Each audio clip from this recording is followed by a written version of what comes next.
Hello and welcome to day one of week 6 of split 1 of the 2020 OPL. I'm your host Nick Boy Richardson, and we just saw a very, very young Tally there in the pre-show game. We will be seeing a much older, more grizzled, more wizened Tally again today. A surprise return for a legacy veteran who's coming back. Other people who are back. We've got Skimmy, we've got Rusty, we've got Spawn. Hello, gentlemen. We also saw a very old version of myself there with Atlas, and my God, how things change over a couple of years. Young version of you. Yeah. Yeah. You looked great. You looked really good. Yeah, I know. Yeah, missed that. I miss Atlas. He was. You never forget your first love, Nick. Mm-hmm. And Atlas was actually the person that got me into commentary, period. Yeah, like, he dragged me away from a party one night and made me commentate some OPL games in autumn of 2014. And yeah, ever since then. And he was such a good duo. His whole message and whole MO was just I'm going to make you look good. I don't care how dumb people think I am. Mm-hmm. I will just say anything to make my co-caster look good. And I always really respected that about him. I think he's a really good caster. So I actually think he's the best play-by-play in the world at the moment. He was like your on-camera first love. Yeah, off camera as well. We used to do content behind the scenes. I used to drive to his house all the time. We lived together when I first came up to Sydney. I like Atlas a lot. So am I your midlife crisis fling? Absolutely, yes. Now that shit's hit the fan, I'm just clicking onto anyone that come near me. That is too real. How's the week been, Skimmy? How are you doing? It's been good for me. Yeah, no, I've just been spamming games. I'm just progressively getting better. I think I'm nearly gold 1 now, which I don't think is too bad after only playing the game for 2 months. Yep. Probably still better than a whole bunch of people watching that have been playing for maybe 10 years. Wow. So let me just get that flame out there real quick. I feel like this couch is getting comfier by the minute. You've got a long way to go before you can sit in this chair, though. Oh, I've still got a very long way. I've got to go, wait, down? To sit in that couch? Yeah, I was about to say, but if you come over here, Yeah, you could be spot. unranked. That's fine. It's a warm, comfortable life. So what are you over playing at the moment? Because you were playing DGen Champions last week. Are you Yeah, still stuck on them? Yeah. So all I was playing last time was Malzahar and Vega and stuff, just really degen, just lock somebody in place and hope that your team can follow up. Now I've realized that mage supports in the bot lane, Brand and Zyra, are just dumb. Ooh, okay, so you're up to DJ Paulie B's dad level. Honestly, that's what we're up to. I've hit this level. I've hit You're this at level where KT I ban Pike every game because he's just annoying, Yeah. and then I just verse Freshes and Blitz, put my plants down or whatever, and dodge it, and they just get super QQ tilted, and then we just outpoke them in lane, and people don't know how to team fight. And if your mid lane shits the bed, you actually do enough damage as well. So there you go. it's this really solo queue mentality. I like this is this scientists will go back and do they will do case studies over Skimmy's journey from good person to League of Legends Gold 1 brand main degenerate. And now the real study is, does he come out the other side? Does he pick an honourable main from here on out? Or is he just going to be stuck as mage support who plays mage support because my mid laner can't carry? We'll see how it goes, Nick. I know Skimmy, and I know he's going to get stuck. Rusty, hey, you may have lost your youth and your beauty, but you did get a new haircut. I did. Now you look like Ragnarok, Ragnar and Vikings. We're halfway. Yeah. We're halfway What's point. I the need other half? beard. Beard. I can't do okay, that. right. Yeah. Work in Have you got progress. one of those beard growing kits? Yeah, did No. you save the stuff they shaved off? Yeah, I did. I glued it on. That could be a But segment. do you know what I'm talking about? Does anyone else get Instagram ads for this? Beard No. growing kits. I have this.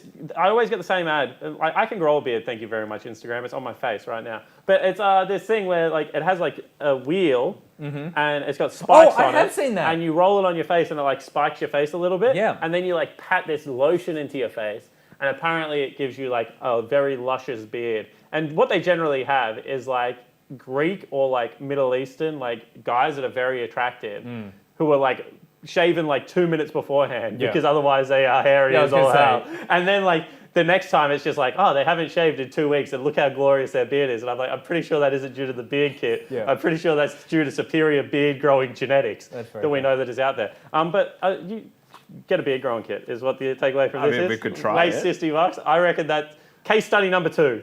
I'll tell Can you Rusty what. grow a beard? I will buy it, and we'll just claim it as an expense and just see what happens over the rest of the split. We just start rolling shit on his face and just see how he looks at the end of the split. I reckon that's basically You all that know is. who cut my hair, by the way? Oh, who? The same hairdresser that you go to. Young guy. Yeah. Yeah. Went to brush my hair while I was getting it done. Just straight in the face with the brush. Literally punched me in the face with the brush. Was this before or after? Halfway through. Oh, right. Did that inspire confidence? Oh, not at You're all. too committed by that stage, right? You can't just leave. Has anyone left? This hairdresser, by the way, actually, talk about case study number 3. I conducted this case study myself. He was like an apprentice when I first started going there, and he was banned from touching my hair. Like, terrible hairdresser. But then he went and did like this 2-year sabbatical at a barber shop. And now he does like the cleanest fades ever, which is good because our old hairdresser, who shall remain unnamed, Chris, got like booted from that place. Yep. And so like we were left without a good hairdresser for a while, and now a young guy's there and he does a good job now. Can I ask, and we will get to the games, when you go to a barber, I hate when you're maybe one of the only people in there, and it's like a barber code that one of them cuts your hair, and if one of them is cutting your hair, the other 3 barbers have to stand behind him and just watch. And they just stand there and just go like, Do they? yeah, all the time. All the time. It's like you've got apprentices who are learning, and I just go, I can't handle that pressure of having 3 people standing just staring at my head.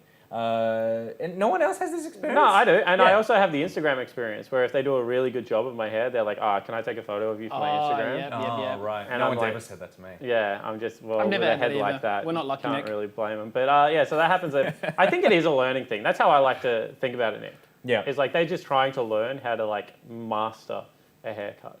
Redux says, WTF is this? Barbershop gossip is supposed to be gossip taking place in the barbershop, not gossip about your barbers. That is true. But I'm fairly certain in a couple of weeks this place will be a barbershop. And so, you'll get your comeuppance then. Now, Mr. Missouri says, is that doggo alive or what? Bailey is alive. He's just having a little nap because he just went on a very big walk of literally 6 steps outside of the building before he found food he wasn't allowed to eat and had a hand shoved down his throat. And in the celebration, the celebratory spirit of shoving hands into animals, Tuesday was World Wildlife Day.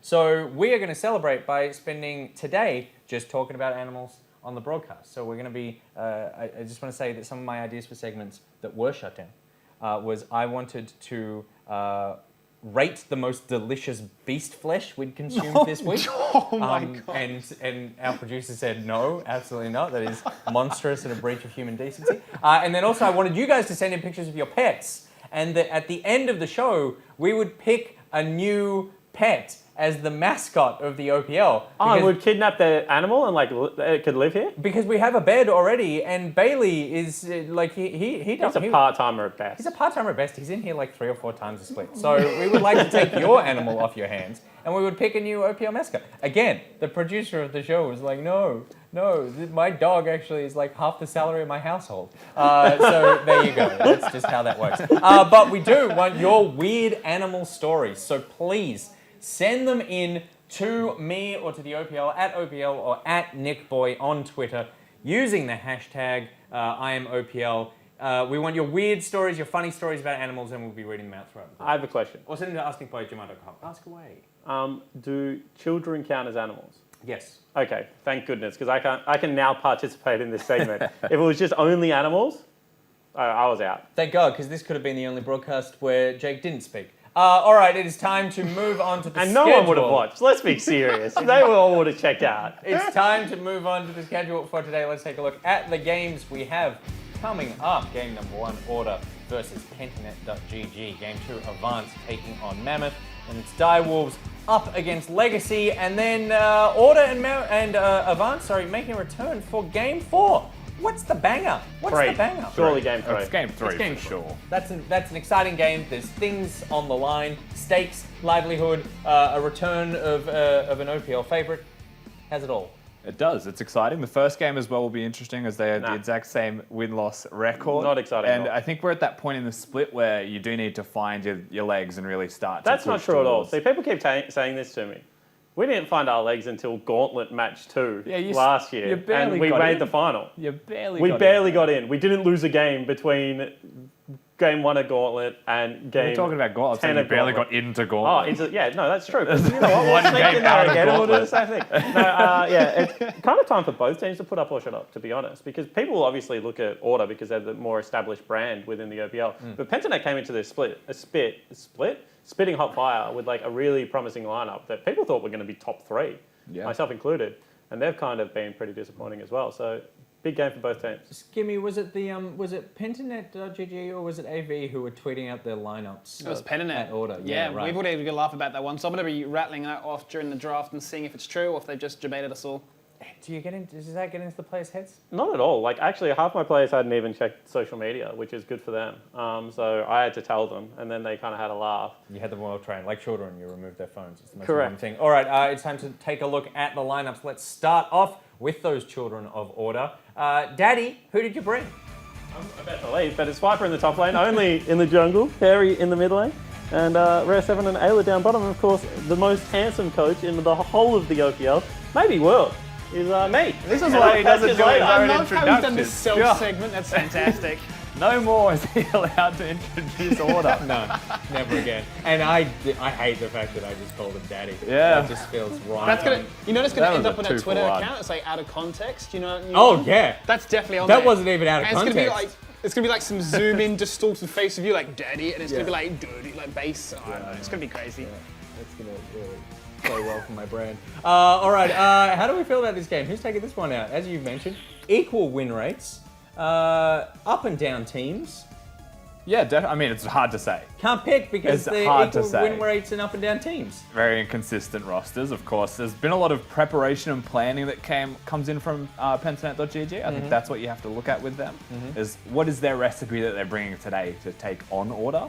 Probably decides the winner. Let's take a look then at that Pentanet.gg lineup. Who did they bring to take on Order? Rusty. The Biopanther still in the top lane. No changes in the roster today, of course. Sully in jungle, Get Back mid. Praedyth and Rogue are your bottom lane with coach Western Wayne. Yeah, I mean, they're going to be pretty happy after getting some victories last week. You know, the fact that they took down the Direwolves, the big rival, and that won the longest game we've had in the OPL this split so far. And we got to see some consistency in terms of them actually being able to put out some results where all these mad scientists' results were sort of like tumbled around. Finally came to a head. They had some crazy games last week, if you think back to it. They had the really long game against Direwolves, I believe. They did, yeah. That was Some an exciting one. singed picks in there as well, some Pantheon support picks. You never know what you're going to get with these guys. You don't know what you're going to get. The only way you know what you're going to get is by starting the game, and we do that by jumping straight into the Macca's Champ Select.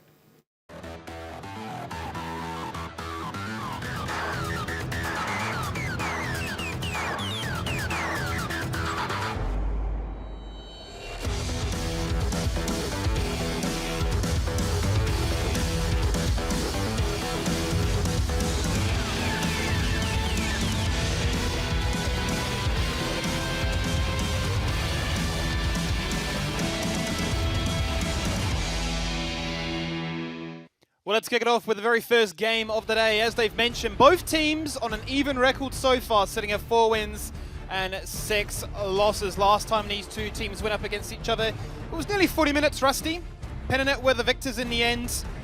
Rather convincingly so. There was only 11 kills across that game. It was a big, big match on a macro state. Yeah, that's the inconsistencies of Order there through the first round robin of the split, so you never know what you're going to get with them. And we've just gone through their first 0-2 week of Order, so I think this is actually that, like Spawn mentioned, the put up or shut up moment for them. Yep. We get to see what they really have to offer, and it starts off early here with the ban, Skimmy, getting that Pantheon away from the likes of Rogue and presumably the flex there with Get Back.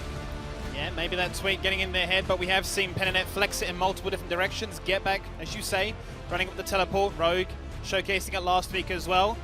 Rather nimble support in that regard. Senna finding a lot more love on 10-4. Starting to be drafted as that support.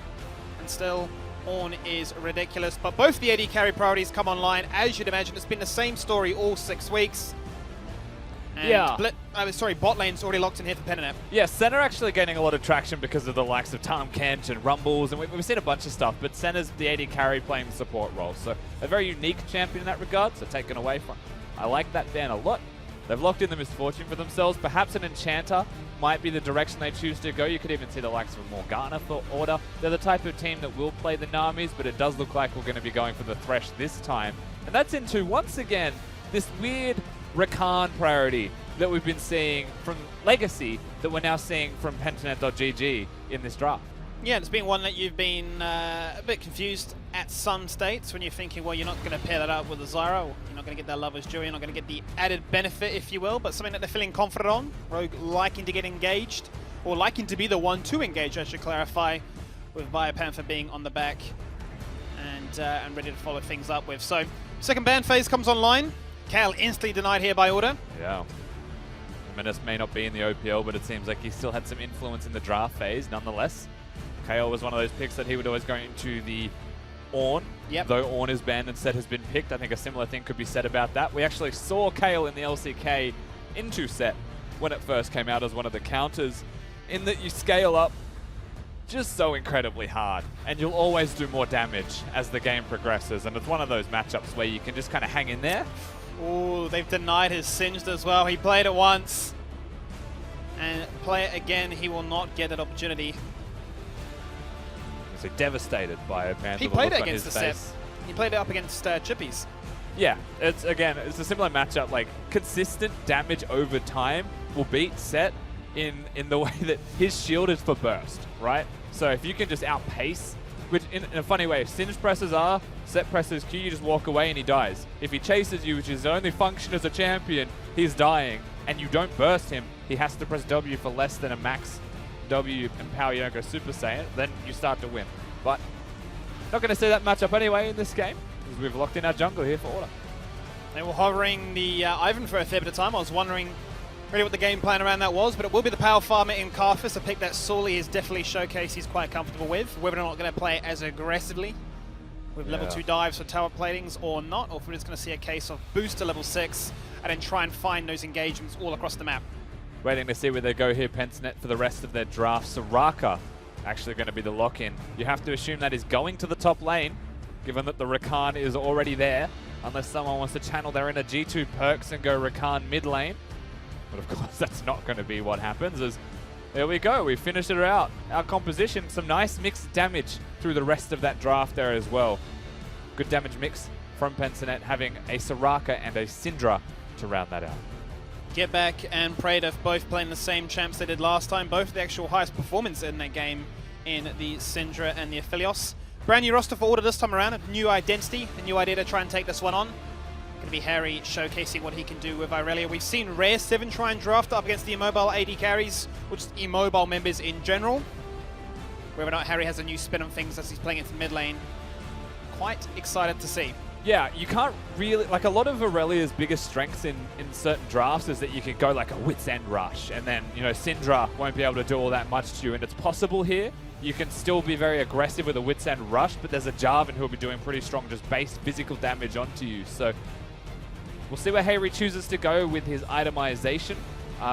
May not just be that overbearingly strong Aurelia variant that you would get in some games, thinking back to even Worlds when Caps was getting those free reigns with it.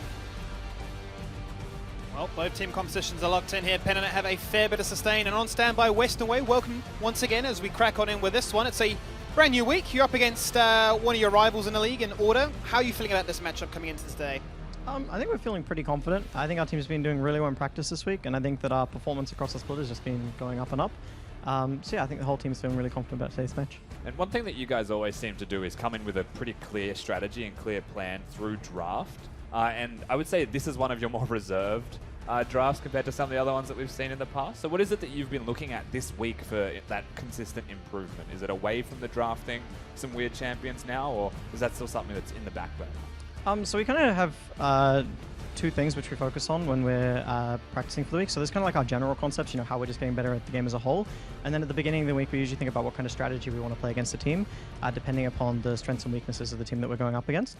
So it's kind of like both of those things. And the general improvement has been doing really well. And I think generally, like, each team is not too unpredictable, which makes it quite easy to determine a strategy and practice it across the week as well. And with a side like Order, notoriously they used to like that 1-3-1 perhaps at the start of the split. They've got possibilities for that here, but you've got the Soraka, you've got the capabilities of grouping up a little bit more in this game. Was that very conscious against a team like Order? Yeah, definitely. What do you think about the Rakan, the priority, obviously, to lock it in without the Zarya? Is that just a influence of Rogue saying, look, I just want to play it regardless, or is that definitely a clear identity of, comfort and just it outscales as to what we're looking to try and achieve here? I think it's a bit of both. I think as far as Rogue goes, it's one of his best champions, and he's very, very confident on it, which means we're usually comfortable to play it in pretty much any situation. But also as far as the game goes as well, if we're playing team fights, we're playing for scaling, Rakan's obviously very good in those scenarios too. I have to ask this. The camera did just pan away from your team, but that mustache, when is it going to go? I mean, there's been a bit of an effort to get rid of it, so hopefully it's going to disappear soon. Look how he covers it as we talk about he him. knows. Shame. He can hear us from the other room. Is there an incentive for it then? Is it if you win something, do we get rid of the mustache? Like, is this if you win, you can keep it? I mean, if he wins, he can do whatever he wants with his facial hair. There you go. Yeah. There needs to be a challenge for this one. I like how we've just got like a zoom-in camera as he's having one of those like vulnerable moments. Doesn't realize the camera's on him. He's hit that point with the mustache too, where he just can't help himself. You just love the play of it. Have you seen the reference photo it's actually going towards? No. So he's posted a reference? You've seen it, right? No, I haven't. Oh, it's like I haven't. some like TikTok video he saw some guy that had this like mustache like this and some like real crazy hair, and he was like showcasing it on his stream like, look, Skimmy, what do you think? And I was like, I don't know, man. I think we put a stop to this, Western Way. I think we do. I think there needs to be a challenge where it's like if we win or if you just hard int, if there's a big jungle difference game, that could be the killer. Hopefully. We're just waiting to see what's going on here with this game pause. Doesn't look like it's anything too significant at this stage. Thanks for joining us, Western Way. We'll let you go, mate. Thank you very much. Don't want to keep you too long during the pause. And it's a small issue, was what I received word on. So it shouldn't be too long. I think it was just settings, nothing massive. So we're back on the Rift as fast as we can. No PC breaking issues, thankfully. As you can see, it's Mr. Swingler. Yeah, need a big performance out of Rare today. He's definitely when he's on form, he's able to really showcase what he can do. Definitely when he's not up to snuff, He's a unique player. he can feel a little bit out of hand. Yeah, he's very different. There's a lot of standard AD carry type players, and I would say that Rare does not fit into that bucket. There's a lot of things that he does that I would say are uniquely good for him. The first thing that comes to mind when I think of Rare, formerly Dream, of course, is his ability to flank somehow as an AD carry player. Yeah. Which flanking you would attribute to like a mid lane champion, jungle champion, or a top laner maybe. Alistar for a support on a flank, but like none of those champions are an ADC. But he has done it, not just once, but multiple times. He's got teleport flanks that have helped him for like map flips to gank Swiper's lane, going to the top laner. Like he has that unique capability, which I think not many other ADCs possess. But at the same time, when I think of Dream, if you ask me what is the first negative thing that comes to mind, is that he's constantly dying without his team. Yeah. You know? I think there was that moment that was highlighted last week in the game where he was like solo defending an inhibitor in mid lane. He was the one to fall on down, and then the opponents obviously able to rush through and end the game as a result of that. I'm keen to see what we can get out of him today. Misfortune, a champion he's incredibly comfortable on. Yep, but the same issue that Misfortune has as an Aphelios is that there's no mobility. Yeah. There's move speed increase from an MF for sure, but in saying that, can be caught. You're against the Jarvan, you have to have flash into that champion, or a Syndra can lock you down. There's a Rakan as well, so flash probably the most important summoner spell in the game for both ADCs. And we'll have to really closely monitor how they pull that one off. Full damage, no utility, no get out of jail free card, no Monopoly pass go. As we're going to see a very shy standout here on the Rift. We'd seen a few invades recently, but it's gone back to weeks of old, where lanes are just posturing out to get information for the standard 130 leash. Yeah, not just the pure 5-point defense by any means. There's an earlier ward placed to make sure that there's no craziness happening. So it's just going to be the leash on the red versus the leashless blue. Misfortune and Thresh looking to control the lane from the get-go, which is not a bad decision. It does, you'd say it hides where the Karthus starts, but it's a Karthus, so there's no such thing as that. It just gives a bit of extra tempo for a Jarvan having that leash to match the speed of a Karthus is clear. And having this pressure in bot lane does actually give a decent amount of priority. Or you can push the wave in, crash it, have it bounce back towards you, and suddenly there's gank threat, and that Karthus can then full clear and come down to your lane. Well, this is interesting. Well, both junglers actually Well, start at bot side. Sully goes across into the Baron pit. Swiper was only a few seconds later to spot things out, but he might now have eyes on it. They're going to go for a pincer maneuver. Get back is there because he's got Swiper Bryo. just isn't laning. He is playing to win the jungle. He's level 1. He has touched 1 wave, so he'll be close to level 2. Just needs 1 more wave worth of experience in order. Hayri even moves to place a ward for only. A lot of emphasis on keeping this Karthus in a good position through the jungle clear. And they are successful, and I don't mind that call at all. It is super important that that Karthus stays ahead of the tempo in jungle clearing compared to the Jarvan. Yeah, Jarvan looking to obviously prevent that. And Swiper quite happy to sacrifice a bit of CS as he is up against a very passive lane in Soraka that will be naturally sacrificing a fair bit too. Doesn't need too many resources to come online. Yeah, no, they're full awareness of where this Jarvan has been going. Wards placed by Swiper while hunting to find that Jarvan. A nice hook from Ayla. What goes on, but that gives Rogue the ability to jump on in onto Rare. Does force out a summoner heal very early on. Both for PGG down to half a response, so you have to imagine summoner for trading potential. Uh-oh, here we go again. Sully has his eye in. He can kill only here, but only very vigilantly throws the Skittles down into the bush. And it just keeps throwing him down, keeps finding him. What's a dance-off right now for the Scullo, and once again, it's that man in the top lane. Swiper comes on down, ready to show what he can do. Both junglers having double buff, mid lane unable to assist in that situation. Getting juked by the Scuttle really aggressively here. That's like 5 jukes on a Scuttle. That actually costs a lot of time. Only goes to cross mid lane there and opts against it as Sully has already crossed towards the bottom Scuttle himself and has mid lane priority. So they are just trading in the end. A whole lot of time just spent with junglers looking at each other, which really just isolates lanes. And the real winner from all of that isolation was bottom lane. You saw that trade before. Yeah. Now the wave starts to crash back towards them. If that Karthus resets and goes towards the other side of the map, which Pensanet.gg should be aware of. Now they have to push it back away as fast as they can, crash it into the turret. Both supports obviously are running Ignite, so I'm not going to see a heal barrier lane. A very passive nature. It's going to be aggression, which we kind of expect from both of these ADCs. Look at the respect here by Pensanet.gg. They don't recall, they'll place a ward instead. That wave is in an atrocious position. If Order got that reset off, they would have been in a very good spot. So both teams choose to stay, and now this opens the door, so to speak, for a Karthus coming down here. But he's just going to choose to continue farming. Order right now are blind. They have a control ward on their own blue buff, but the river is blank. There will be one in the pixel brush. So very reliant on the fact that they're behind their tower. We now do see the ward go down. Ooh, doesn't spot that. Does now, of course, as he places a ward on the way out.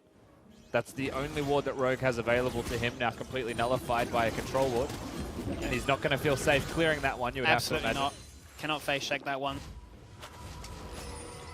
And again, PGG need to reset and Order keep freezing the wave. They're losing some health for that freeze. And now they just try and force this in. The same thing will apply if these minions spend any time hitting the wave. It'll still crash closer to Order. The dance continues with no junglers being involved. Does indeed. Both are sticking to their guns and getting the power farm on. Only it is up by a level at the moment. Get back is incredibly low. And the Summoner Ignite will be the final ticking clock as he hits 6 first.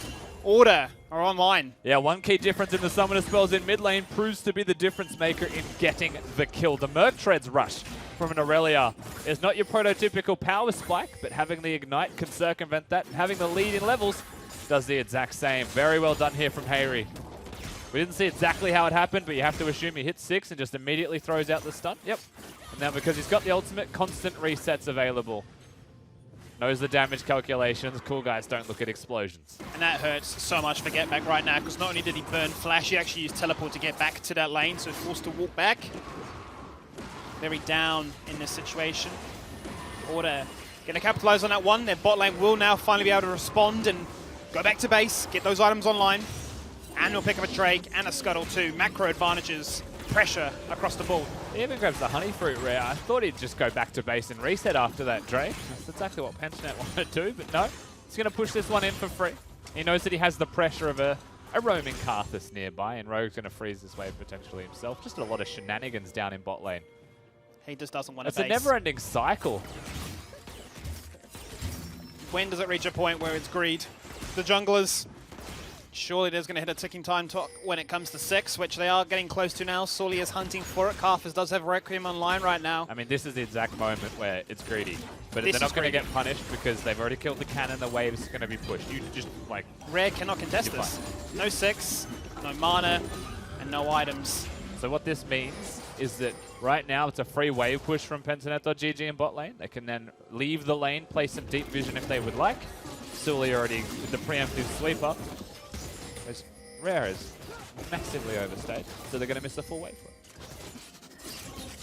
And they're able to find some love now in his bottom lane. They did have Sully in the wings, which he may now just decide to stick around for. I don't really know what Sully's doing, if I'm being honest with you.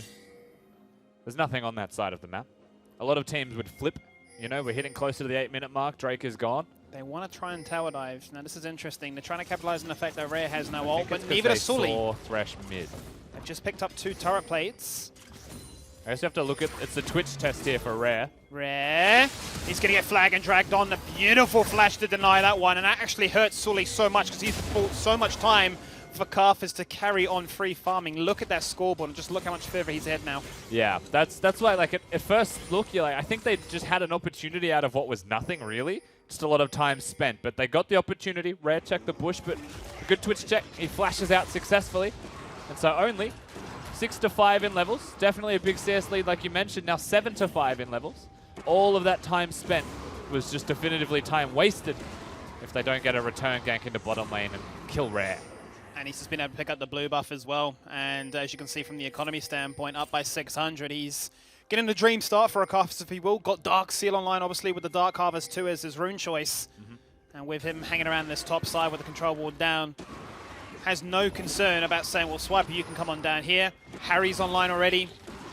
We're getting Dragons, we're getting Rift Heralds. We're going to get this game on the way, basically. It's pretty easy to be the Karthus, though, when Hayre is able to get solo kills in mid lane. Opens up a whole load of options for you to move around the map and just be more aggressive, knowing that Aurelia, presumably always going to be there first, or just going to have significantly more HP or threat if that fight does break out. Of course, the flip happens. They run, basically, from bot side to top, making sure that Herald is secured on the way through. And Order, so far in pretty good stead. 9 minutes in, even though it's 0 to 1 in kills, it still feels like they are pretty much in control. Yep, feels a little bit similar to the last game we saw. It wasn't so much about getting the kills, but more such about, you know, lane management, macro decisions, and objective control. That's been the one so far. Rogue is still hitting in that bush. Did draw down Sully again, and they almost stubborn at this point, Rusty, of trying to force this objective, trying to get this tower down. Yeah, Herald actually gets summoned to top lane, and once again, they want to force this turret. Swiper's on set, so as far as Champions to Dive go, this is one of the hardest, but they have to. They're going to look for this one. They're going to go for the flag and drag to start off with. He's going to burn the flash to try and buy some time, then knock up the charm to heal. As he goes for the haymaker, he's going to live for a very long time as Ayla's there trying to buy as much time with that box. The box finds little to no value. Rogue is very, very low. Harry's on the roam as well, though. Rogue in a lot of trouble. Members are split so far. Harry's going to follow this mid laner down and say, I've got Ignite and you're going to die. He gets that first kill. Teleport coming in now as a result from Biopepper to try and give some heals to the rest of this team. Rogue is low. He slipped through the bush. Can he get hooked? Can he dash away? Harry's looking for it, but he finds the double jump, utilizing that E cooldown effectively. But top lane breaks the turret, crashes a big wave in as well. Order still come out well and truly ahead in that trade. And once again, even in bot lane, the tower stands. That was the objective here for Order. For Pentanet.gg to get. And now Biopanther's running the risk of being dove as he has stayed in bot lane. It was a 2-for-1 to start with. They don't get the tower, but now it's going to be a 3-for-1. They get a tower top lane. They may just look to get some plates in the bottom lane as well. And Order have just showcased better decision-making across the map. Yeah, from the beginning of this game, it does feel like Order are just making the better decisions as a team. Anytime that they make the choices, it just seems to be besting their opponents. Now with 4 kills, all 4 of them on an Aurelia. This is a disaster in the making for Pentanet. You see this again. Swiper actually uses his E, brings Rogue in while he's ulted, and then flashes over him. Unfortunately for Swiper, he had ult that whole time. Would have liked to perhaps use that at some moment. Buys him a decent amount of time and disrupts the opponents. But Ayla gets here and does what he can. The real winner in this situation is Hayre. Gets in range for ult, hits the stun because, again, Get Back is next to the wall. And with that Ignite, secures the kills. And just pretty clean stuff here on the Aurelia overall, but it's the numbers responding from Order that does make the difference. It's obvious from Pensanet.gg. And instead of trading objectives across the map and giving anything to them, they respond. They help Swiper instead, and they're still winning top lane with Rare 7 pushing there. Bio, this is a wave crashing at the half. He has definitely overstayed his welcome. Being under this turret, very risky. No ultimate, no chance. A Soraka's worst nightmare there. You know, the silence puddle is going to do much to delay that one there when you've got raw damage coming on out. And, well, Harry, if we had doubts before about whether or not Order want to run that Aurelia again, well, those have been dismissed here, Rusty. 4-0, very, very close. Got all three components for that Trinity Force.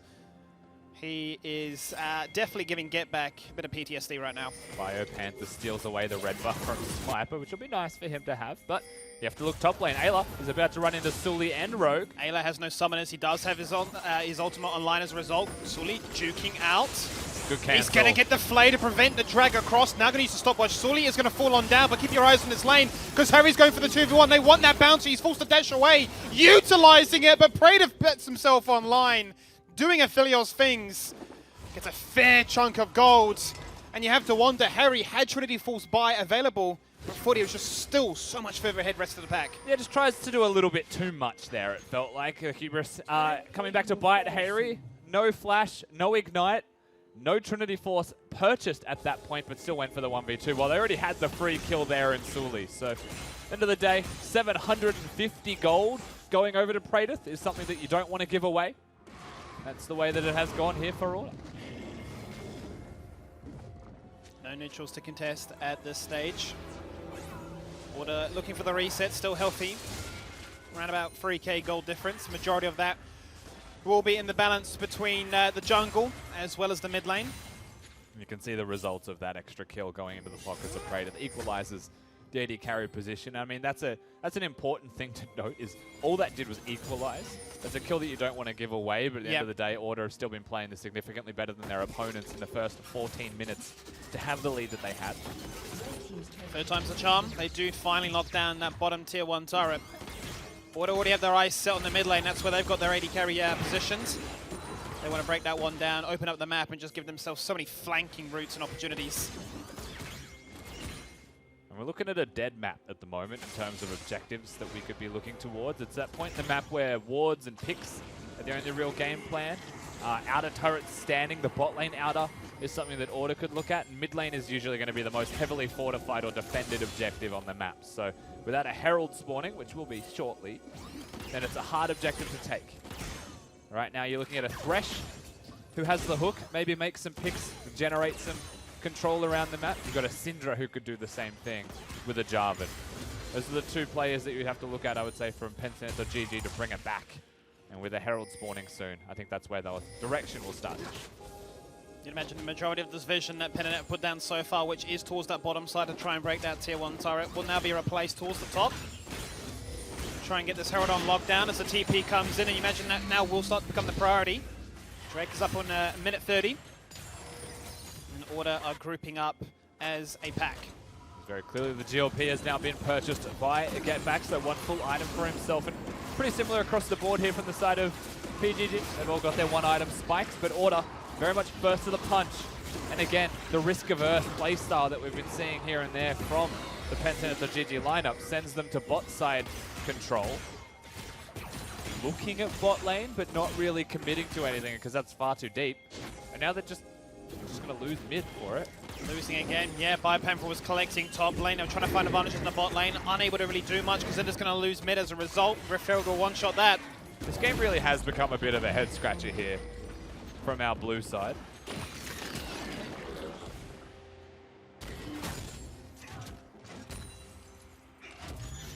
I guess they knew they couldn't fight, but the way that they approached that was not to get mid priority before anything else. They just lose mid after. Last time these two teams played, actually, Rusty, here's a bit of an interesting fact. Order picked up the first 2 Drakes and then didn't get a single Drake after that. All the Drakes after that went to Pensanet. We kind of seen this from them before, where they just sacrifice all the neutrals and just try and play the map and try and play side lanes, but...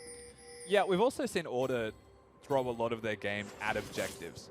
which tends to be the reason that they'll get the early ones, and then they'll like lose a fight, get aced, and lose the objective, and suddenly the game swings. Yeah. And of course, there's no contest from their opponents in this one, so that's just not going to happen anyway.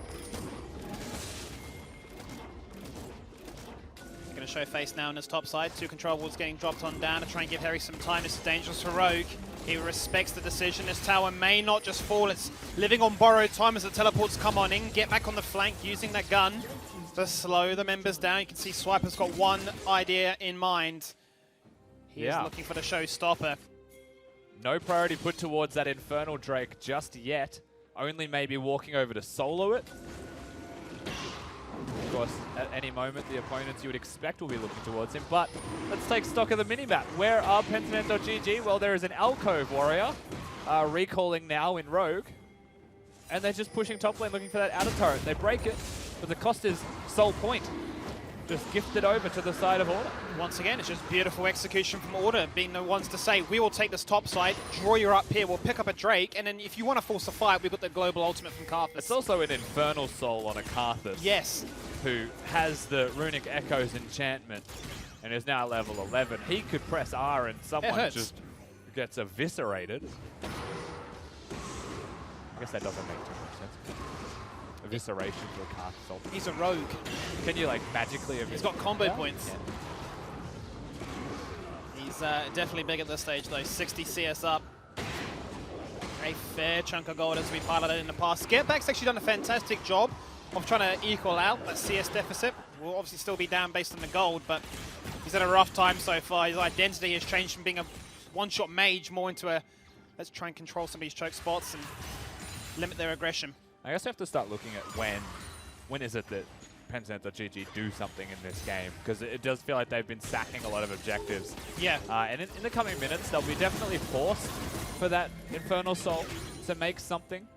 By that time, they should have the redemption there for Biopanther. We've got 2 items already on for Praetor, so he'll be able to have a stopwatch maybe as well as something else.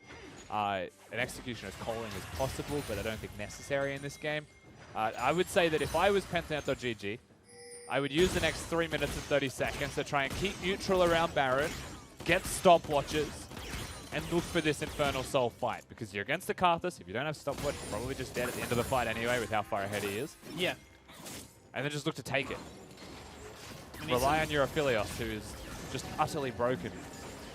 What was I say? Would you argue that they need to get a big performance out of Bio here to find value not only in the silence, but just the ultimate heal to negate the Karthus, right? The fact that they can try and lock down and prevent those kind of, yeah. cooldowns being used. I think it's like Bio having to be there is important. He can't just sit in a side lane. I would say that an engage from Sully is big. As Hang on a minute, that's a flash hook, flay, delete. Only will be the one to pick up that kill. And Rogue caught out in the wrong neighborhood there. They are walking towards Baron. I think the intent to do it is definitely there for them. They don't spot the ward as they walk through here though, as they'll be spotted doing the Baron. Ayla's hook is definitely something to keep your eyes on, even though he's on a ward. They can't see the health on the Baron itself, so.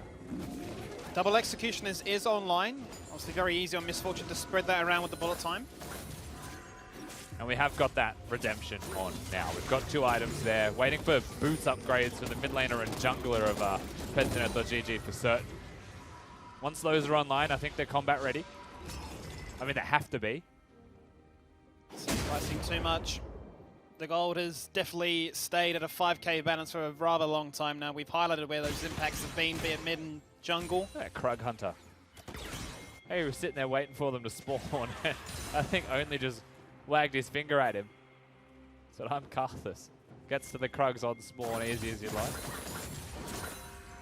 We need to see a big impact with this Aphelios. It's the man with the kills, the man you'd want with the kills, quite honestly. He's been pretty impressive when he's had this champion. Yeah, Praetor's always also been quite a good team fighter. And Pentanet.gg have always been the type of team that just kind of turns it on. They just hit the gas at a moment later in the game. You know, slow it down. Suddenly they're just winning. But I can't help but feel like we've just been watching the inevitable. Unless a mistake is made by Order. Well, as we reach that 1 minute mark, they need to try and find these side lanes being pushed out first of all. Give themselves some win conditions, some ability to capitalize on a 1-team fight. On a wipe, if that were to happen. They're flirting with danger in the river though. Very good early vision place down by Pensanet. Deep behind Order where they may not see it if they sweep. They should spot that, however. It's not the deepest ward of all time. But look at the vision in that river specifically. Free control ward saying you can't hide anywhere. We know exactly where you are. No real wave control to be seen either. With 40 seconds until it spawns, top in a fairly neutral position, if not pushing in favor of Order. Bot lane's just been set up by Swiper as he leaves. And with 2 teleports there from Pensanet, they know that the most important thing is having the Soraka with them and grouping. That doesn't mean that they can fight. You know, a lot of the way that you get into this game is taking negative trades, not all-ins, and then having the Soraka to heal you back to full where that's not possible for your opponents. But the hook's on. This could be the situation. That'd be disastrous. Sorely going to get locked in place. Bullet time going to be used as a zoning tool, but definitely not as a damaging tool. That could be quite big now, But Rusty. they survive. So they took the negative trade, they've lived through it, Soraka exists. Ayla is now very low if they want to take this fight. This is an example of what is possible as Swiper on the hunt. Swiper's looking for it right now. He's going to get locked in CC after CC. Haymaker to delayed inevitable. Burst deplete. Rare But dead. Get Back gets that kill. He takes down Rare and he gets himself on the scoreboard. And this is that moment, Rusty, that you were wanting for, that you were craving, and now they've now delivered it to us. And they pick the correct moment, they execute it well. Swiper caught very much out of position, and it results in Rare dying. Praedyth, one hell of a champion of Philios, isn't it? Was able to make sure that those kills go over towards his team. And it's the same thing. Take the down-tempo trades. Take trades that look bad, but just be a Soraka. And it doesn't matter. Use Redemption, and suddenly you're back to full health as well. League of Legends just do be like that sometimes with a Soraka in your team, and it means that Order, you have to throw that one punch, and it has to be a very good hook connecting. Your opponents on the counter are relentless. Yeah, if it isn't an instant kill, you can see what Pensanet have left in their arsenal to respond with that one. They had to sustain. And it starts with a hook, right, which looks great. But turret goes down, and Get Back hits a stun onto Ayla, and this trade is matched. And if Fully a trade disengaged. is matched, then you lose. So you sit in this position, Swiper thinks he has a flank on, and he either flashes and commits to this, or he doesn't have the flank on from the moment he's control warded. And suddenly he's locked down, which results in Rare once again dying, as he just gets hit by a Syndra and a turret. And it's such an awkward spot for them to try and fight in, right? You know, stuck under that ramp, stuck in the brush. Angles for Pensanet, almost taking the higher ground to say, we can come at you any way we want without having to overexpose ourselves. And it's twice now that Swiper's been killed without being able to use his ultimate. I actually don't know if we've seen Set's ultimate in this game. I don't believe we have. 25 minutes in with opportunities. I believe he's just been CC'd after CC'd, and they're locking him down. It's hard. It is hard. He's against a Rakan who... Oh, there's a lot of jumps CC in. to deal with. There's a Soraka silence, which is a very big deal.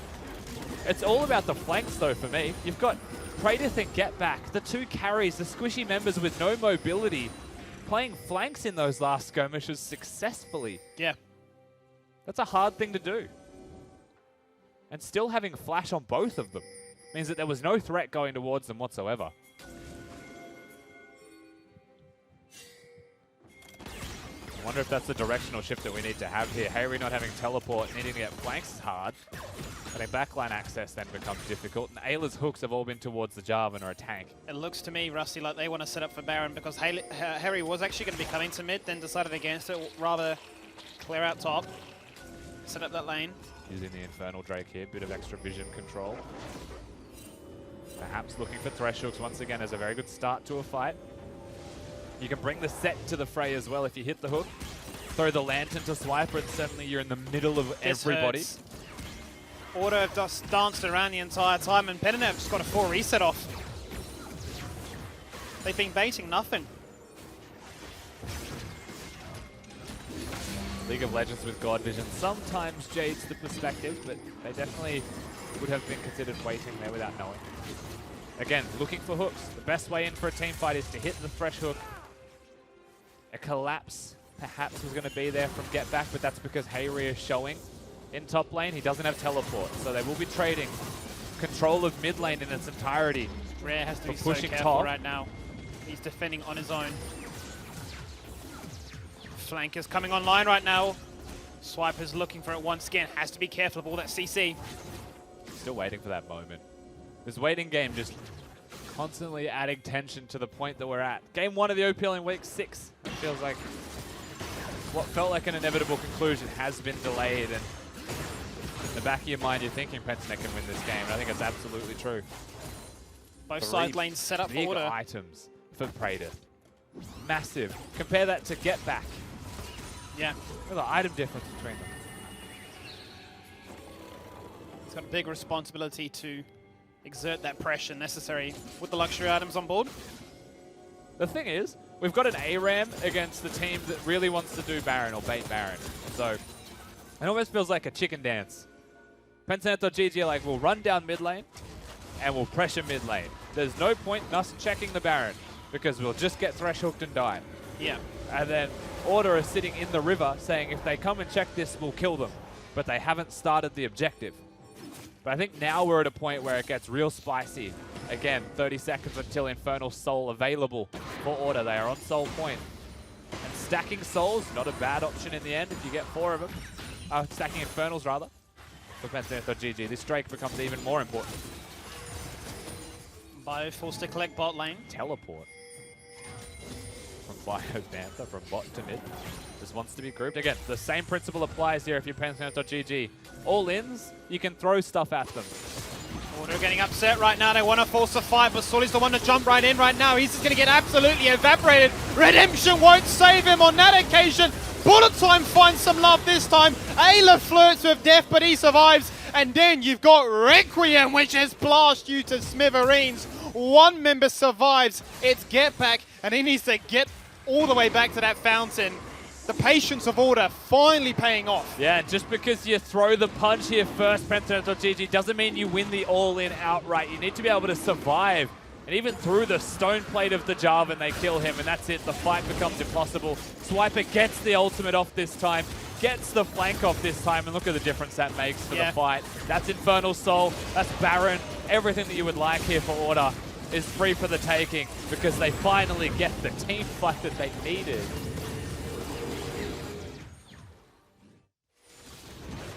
Here, of course, Sully going in. You'd think he survived quite well by having the stone plate, but Hayri's hitting him as well as Rare. And that's 2 of the carries putting out some serious damage onto a Jarvan. He's not going to live forever. Get Back doesn't get the flank off that he had last time with Praetor, as they do get collapsed on as well. That's a big difference maker. Putting 2 carries by themselves trying to flank, if someone finds you, you do die. And this time they do find.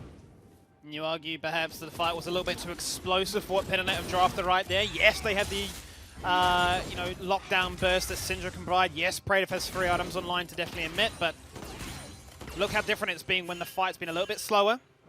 When Bio's been able to cycle through those cooldowns and make magic happen. We're setting a 1-3-1 at the moment. Hayri sitting top lane by himself. Again, no teleport. Swiper does have the teleport, but he's playing the weaker side, so he doesn't want to show himself. This delicate dance, it means they won't be breaking mid easily. That does mean that if they get access to the side lanes, those turrets go completely boom. Sarcophagus has hit that point where you start to wince a little bit. Rab's now completed. Oblivion Orb in hand. He's working towards the Zonias as well. And he's got 8 stacks on that Dark Seal, so potentially wanting to go for the Magi's after that. With Baron buff, with Infernal Soul as well. I mean, Rusty, like, the guy can 1v9.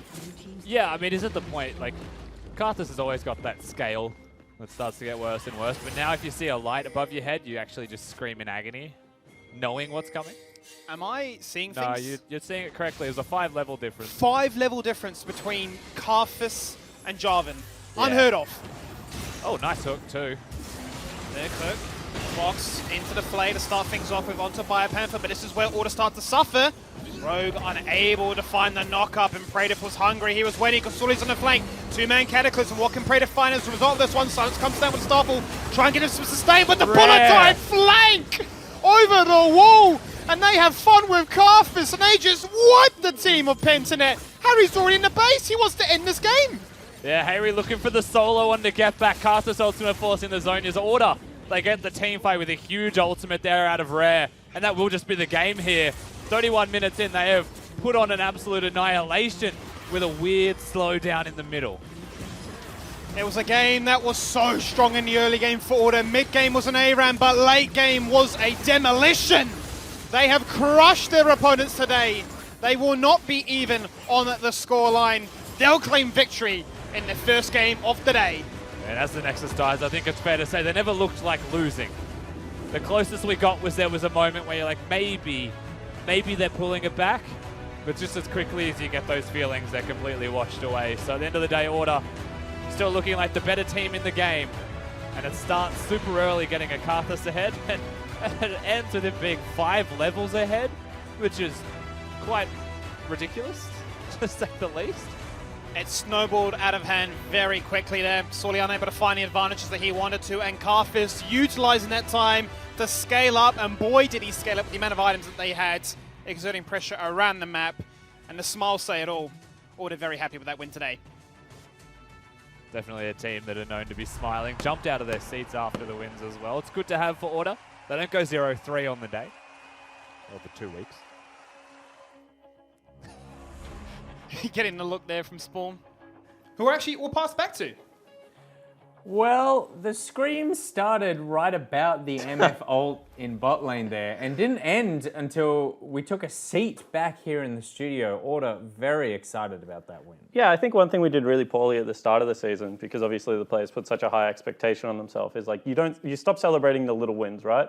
Unless you actually win the season, people are acting as if they're not happy. So like we made an effort over the last couple of weeks that even when we have like good days, when people are getting up on time, when people gym and stuff like that, we do a much better job of like celebrating the little things and like acknowledging that that's kind of how you get back on form.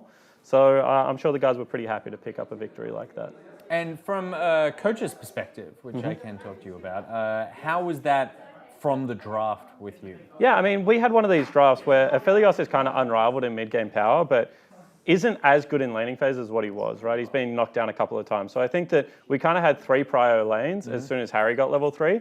And those drafts are like, can we just protect Geordie? Like, can we protect only? Can we get him into a situation? And Rusty kind of called it on Cast, right? Like, so much of that early game is just about helping Karthus get to level 5. Yep. And once he's there, he's the quickest farmer in the game.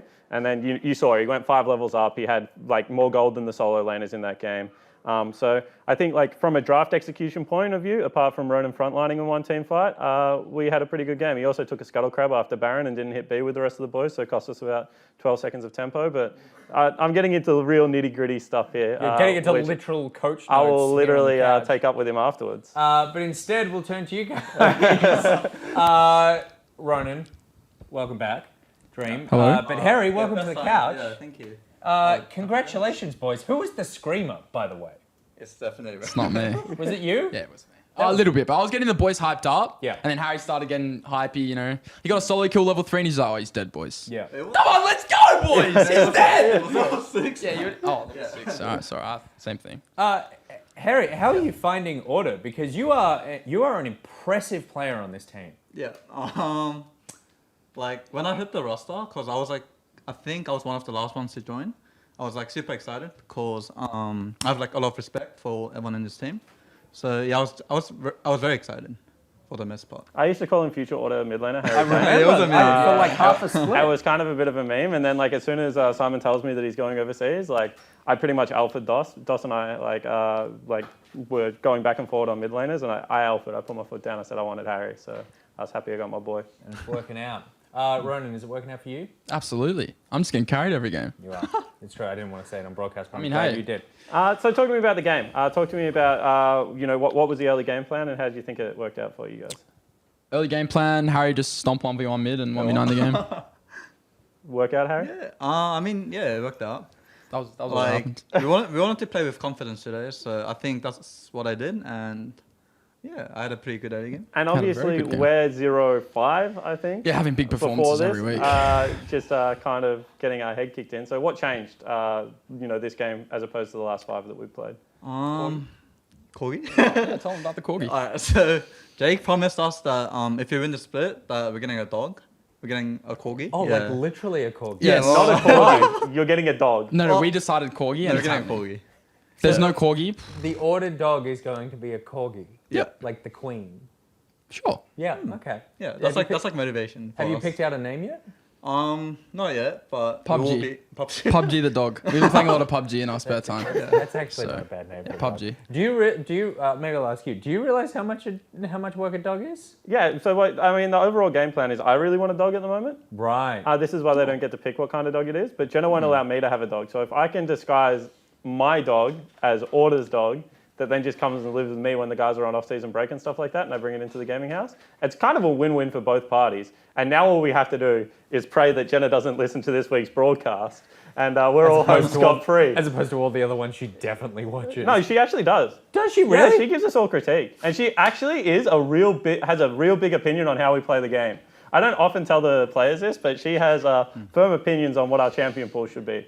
Can I say, Order is the weirdest team in the OPL. Well, yeah, look, I mean, you're probably not wrong. No, probably not wrong. That is a cute dog. Well, congratulations on the win. It must feel good to take the win over a team like PGG, who you were equal with all this time. You splitting the difference, moving ahead. This is we're in the middle of the split now, doing the Order thing of like now you're starting to be successful. Oh yeah, it takes a little while to ramp up. It's good. You want to ramp up at the beginning? Yeah, at the end, sorry. You don't want to ramp up at the beginning? Absolutely, that's too Terrible way to boring. play. You need a comeback story. All right, well, congratulations to Order Thank you. for a great win, and Great we'll win. be back with you guys right after this break. After the break. Yeah. Members are split so far. Harry's going to follow this mid laner down and say, I've got Ignite and you're going to die. He gets that first kill. Teleport coming in now as a result from Biopepper to try and give some heals to the rest of his team. Rogue was low. He slipped through the bush. Can he get hooked? Can he dash away? Harry's looking for it, but he finds a double jump. Swiper's looking for it right now. He's going to get locked in CC after CC. Haymaker the delayed inevitable. Burst deplete. But Get Back gets that kill. He takes down Rare. They're getting upset right now. They want to force a fight, but Sully's the one to jump right in right now. He's just going to get absolutely evaporated. Redemption won't save him on that occasion. Bullet Time finds some love this time. Ayla flirts with death, but he survives. And then you've got Requiem, which is blast you to smithereens. Two-man Cataclysm. What can Praetor find as a result of this one? Silence comes down with Starfall. Try and get him some sustain, but the Bullet Time flank over the wall. It was a game that was so strong in the early game for Order. Mid-game was an ARAM, but late game was a demolition.